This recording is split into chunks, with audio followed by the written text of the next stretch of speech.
Hari ini kita akan mempelajari terkait dengan morfologi bunga, ya. Di kuliah kemarin kalian akan diperkenalkan terkait dengan beberapa jenis bunga, ya. Ada bunga lengkap, ada bunga sempurna. Jadi kemarin ada pembagian seperti itu. Kalau lengkap berarti bagian-bagiannya itu lengkap. Tapi kalau sempurna itu ada putih atau benang sari dalam satu bunga. Itu disebut dengan bunga hermafrodit, ya, atau bunga banci. Ya. Sekarang morfologi bunga, ya sama rumusnya ya. Bukan cuma matematika aja yang punya rumus ya. Tapi sama kita ke bunga. Apa sih fungsinya bunga? Kita mempelajari bunga. Untuk apa? Untuk kan vegetatif, generatif. Tujuannya perbanyakan generatif pakai biji. Untuk mendapatkan biji kan harus bunga dulu. Harus ada istilah penyerbukan dulu ya. Tetapi ada bunga yang buah itu terjadi tanpa penyerbukan atau disebut dengan partenogenesis. Udah nyampe, alhamdulillah. Oke, bunga di sini ada dua golongan ya, atau digolongkan dua, yaitu lengkap dan tidak lengkap. Apa sih bunga lengkap? Nah, bunga lengkap dikatakan lengkap jika ada 4 kategori. Ada mempunyai 4 bagian. Yang pertama, apa? Perhiasan bunga. Perhiasan bunga apa aja? Mahkota. Kemudian kelopak. Oke. Jadi kalau lengkap itu mempunyai perhiasan bunga, kemudian ada jenis kelaminnya. Jadi dia mempunyai mahkota dan kelopak, kemudian punya putik dan benang sari. Ya, 4 bagian itu harus ada untuk mengatakan untuk lengkap. Ya, kalau tidak lengkap gimana? Memiliki salah satunya. Contohnya pada bunga apa? Contohnya yang paling simpel dah. Apa? Salak. Jadi salak itu gak bisa berbuah sendiri, gak bisa penyerbukan sendiri. Kenapa? Jadi dia beda tanaman. Ada kadang tanamannya satu tapi letaknya bunganya berbeda. Ini ada yang jantan sendiri, ada yang betina sendiri. Seperti tahu pepaya. Pepaya yang gak bisa berbuah, tahu? Yang bunga tok itu bisa kalian amati. Nanti jalan-jalan aja di belakang di kelapa sawit itu ada, bisa diamati sendiri. Itu nggak ada apanya, nanti diamati. Ya, itu nggak bisa berbunga sendiri, nggak bisa berbuah sendiri karena mempunyai satu jenis kelamin. Itu disebut dengan tenda bunga. Ya, oke. Kemudian tidak lengkap sudah ya. Kemudian bunga tunggal dan majemuk, jenisnya tunggal dan majemuk. Apa sih tunggal itu? Contoh satu, ini kenapa kok disebut dengan tunggal? Bunganya cuma satu, ada satu tangkai. Satu tangkai satu bunga. Oke, pintar. Satu tangkai satu bunga. Jadi tunggal namanya tunggal ya satu ya. Jadi dalam satu tangkai ada satu bunga. Beda kalau majemuk. Majemuk itu ini dalam satu tangkai masih ada anak tangkai kayak bunga, kayak daun. Daun kemarin kan satu tangkai ada satu daun gitu. Ini satu tangkai satu bunga. Paham? Katanya ini majemuk atau tunggal dua-duanya. Ini yang disebut dengan majemuk terbatas. Ini yang tak terbatas. Cirinya gimana Bu? Kalau yang terbatas itu ke samping larinya ya, beda sama yang ini. Semakin muda ini semakin ke ujungnya. Tapi kalau ini enggak ya, ke samping. Itu cirinya. Itu tunggal, majemuk udah. Kemudian yang di rumah ini bagian-bagian bunga. Ada putih, ada benang sari, mahkota, kelopak, dasar bunga. Kemudian kelopak tambahan. Penyerbukan ada yang autogam atau autogami. Itu apa? Penyerbukan tuh ada dua, autogami dan alogami. Alogami itu penyerbukan sendiri. Ya, kemudian alogami mempunyai atau disebut dengan autogam berumah satu. Jadi dia penyerbukannya dalam satu bunga, ya. Beda sama alogam. Alogam kan ada 2 rumah. Jadi ada yang disebut dengan kayak salak tadi. Salak tadi kan udah diberitahu ya, diceritakan ya sama Pak Rudi. Kalau di sini ada yang siap ya, sudah kelewat, ada yang belum siap ya, atau disebut dengan protagini atau protandri. Jadi kalau protagini ya, ini kalau bunga kan protagini, betinanya itu siap tapi jantannya nggak siap. Protandri itu kebalikannya, jantan siap dan betina belum siap. Kayak jagung, kenapa sih jagung tuh nggak ditanam satu langsung berbuah? Karena ya kadang jantannya siap. Rumus bunga yang nggak sulit, rumus belajar dulu. Ini bunga sepatu. Nah, misalkan bunga sepatu, ya. Pertama, kalian untuk rumus bunga ini sudah saya tuliskan. Ini untuk yang biasanya dipakai untuk rumus bunga, keterangannya.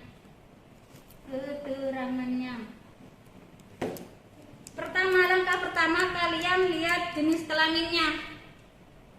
Ya, pertama kalian lihat jenis kelaminnya. Untuk sepatu gimana? Punya jenis kelamin 2 ya? Berarti disebut dengan bunga banci ya? Ya, banci itu kan punya jantan sama betina ya? Jantan dan betina. Oke. Sepatu tuh mempunyai jenis kelamin 2, yaitu jantan dan betina. Habis itu, ini kan sudah ya? Ini bisa dipilih ini pertama. Kedua, kalian pilih ini bersimetri 1 dan bersimetri banyak. Apa simetri? Jadi kalau kalian ini mahkotanya di apa nih? Dipertemukan. Nih, sama ya? Sama. Kalau lebih dari 1 berarti simetri banyak. Bintang berarti ya. Kalau dia bersimetri 1, cuma 1 kali nggak bisa, lainnya nggak bisa, berarti itu simetri 1. Ya. Berarti sepatu itu bersimetri banyak. Ya. Bintang berarti ya. Kemudian habis itu ke kali. Apa kali? Kali? Kelopak. Ah, udah dipaham? Iya. Ya.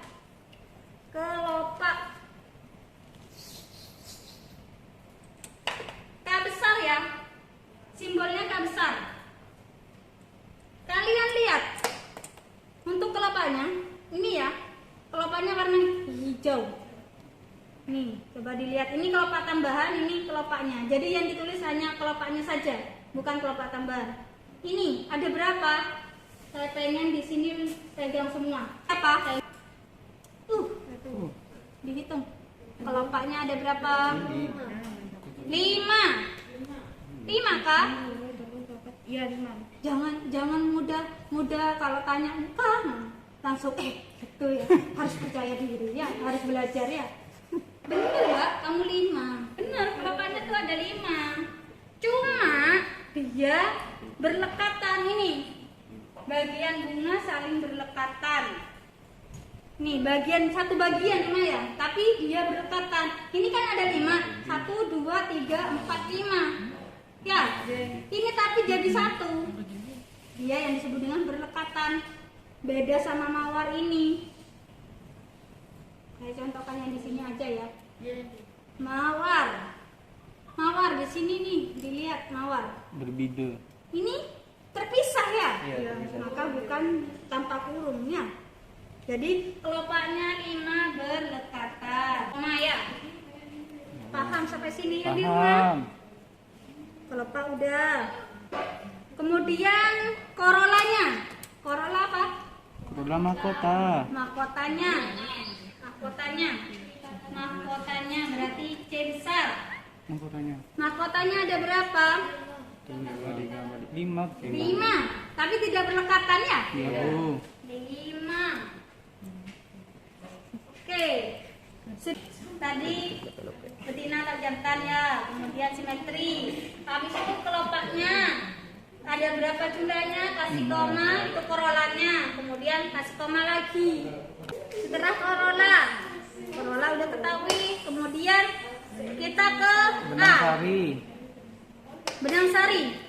Benang sarinya untuk ini. Benang sarinya ini yang kuning ya. Biasanya ciri-cirinya kalau benang sari, kalau kalian repot ada tepung sarinya ya. Ini loh. Yang kuning. Bisa dihitung nggak? Bisa, Bu. Insya Allah bisa. Bisa, Bu. Bisa. Bisa. Kalau bisa dihitung ya dihitung. Kalau misalkan tidak bisa dihitung, Tidak terbatas. kalian tak terhingga. Oh gitu, Bu. Terhingga. Beda sama ini. 1, 2, 3. Ini putih. Putih itu apa? Putih. G ya. G besar ya. G-nya berapa? 5. 5. G-nya 5. G-nya 5 ya. Tapi berlekatan enggak? Ini jadi satu ya? Jadi satu ya? Dia berlekatan. Jadi 1, Bu. Kalau di anggrek itu tidak ada istilah mahkota, garis kelopak, itu enggak ada. Adanya sepal petal. Sepal petal. Ya, sepal petal. Kemudian anggrek kenapa nggak bisa berbuah sendiri? Karena itu kalau kalian amati satu bunga aja nanti diprodoli ya. Oh, di dalamnya itu, Bu. Ya, di dalamnya itu di sini, di kolom ini Dibuka. jantan sama betinanya ada batasan. Makanya dia harus butuh bantuan manusia. Kalau nggak dikawinkan dia nggak akan berbuah. Iya, Bu. Ya, begitu. Ciri-cirinya kalau anggrek, kalau familinya anggrek, ya semua famili anggrek itu punya yang disebut dengan ini, libellum atau lidahnya. Ya, ada lidahnya kan ya? Ya, Bu. Kalau anggrek ada lidahnya ya.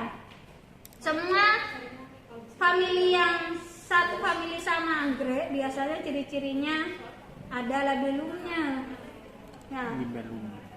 Labellum. Saya usahakan besar ya tulisannya. Oke. Dia punya jantan sama betina ya. Ya. Kemudian saya contohkan simetri banyak. Nah, kemudian K-nya tadi udah diamati ya, K5 ya, yang tidak bersentuhan. Kemudian korolanya sekarang. Hai. Korolanya dia udah bersentuhan. Korolanya kan di sini bentuk lingkaran ya. Ya, Bu. Baris tap ya. Jadi di lingkaran pertama ada berapa dihitung? 1, 2. Jadi bukan putus enggak ya. Oke, pengalaman. 1, 2 dihitung. Misalkan ada 5, ya tulis 5. Lingkaran pertama. Jadi ada berapa lingkaran ya? Kalau gini kan? Iya, Bu. Kalau mawar di lingkaran kedua ada berapa ditambah 10. Jadi bukan sama dengan kan ya. Jadi ini misalkan 15 dan Berarti seterusnya ya. tidak hasil Ini ya. bukan hasilnya yang ditambahkan, yang ditulis. Satu. Jadi tetap kayak gini. Kenapa?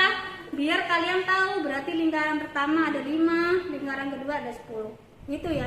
Yep. Untuk putih dan benang sarinya di sini. Ini banyak ya. Jadi tak terhingga aja. Putih. Benang sari dulu, tak terhingga. Oke, sampai sini jelas. Assalamualaikum warahmatullahi wabarakatuh. Saya di sini akan menjelaskan salah satu bunga yang termasuk bunga lengkap, yaitu bunga sepatu yang bernama Latin Hibiscus rosa sinensis. Kenapa bunga sepatu ini disebut dengan bunga lengkap? Karena memiliki kelopak, mahkota, benang sari, dan kepala putih. Di sini ada ini termasuk ini ada kelopak tambahan dan ini adalah Ini ada kelopak tambahan dan ini ada kelopak yang berjumlah 5. 1, 2, 3, 4, dan 5. Dan seterusnya ini ada mahkota bunga yang berjumlah 5 helai dan di sini ada bunga sari dan ini ada kepala putih, jumlahnya ada 5. Bunga sepatu ini termasuk bunga banci. Kenapa disebut dengan bunga banci? Karena terdapat benang sari dan kepala putih dalam satu bunga dan memiliki kelopak sebanyak 5 dan memiliki mahkota sebanyak 5 helai dan berbenang sari yang tidak bisa dihitung atau tak terhingga dan memiliki 5 kepala putih.